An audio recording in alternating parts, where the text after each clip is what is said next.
So guys, for the first step, you want to get into this screen. I'm going to show you two ways on how to get here. So for the first way, this is if you can sign into Windows. I'm on Windows right now, I can sign into it. So if you can sign into Windows like me, then you want to head over to search and type in reset this PC, click on it. And then once you're on this, next to advanced startup, you want to click on restart now. And then click on restart now again.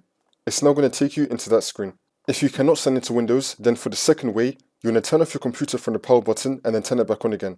Then you want to quickly turn it off again and then turn it back on again. You want to repeat this 3 times. So you want to turn off your computer from the power button. As soon as it turns on, turn it off again. Repeat this 3 times, and then when you turn on your PC for the 4th time, it will now take you into this screen.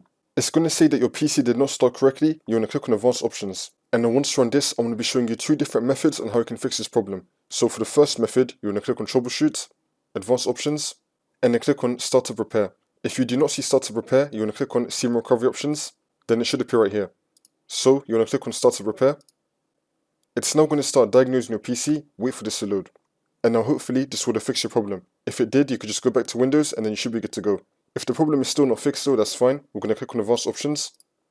And now for the second method, you're going to click on troubleshoot, advanced options, and then command prompt.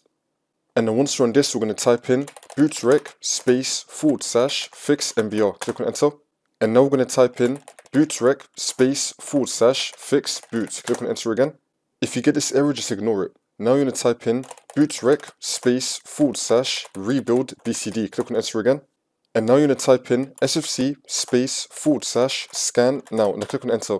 Then you want to run the scan. Wait for this to load. And then once that's been done, we're now going to close out of this. Now you want to continue to Windows, and then the problem should be fixed.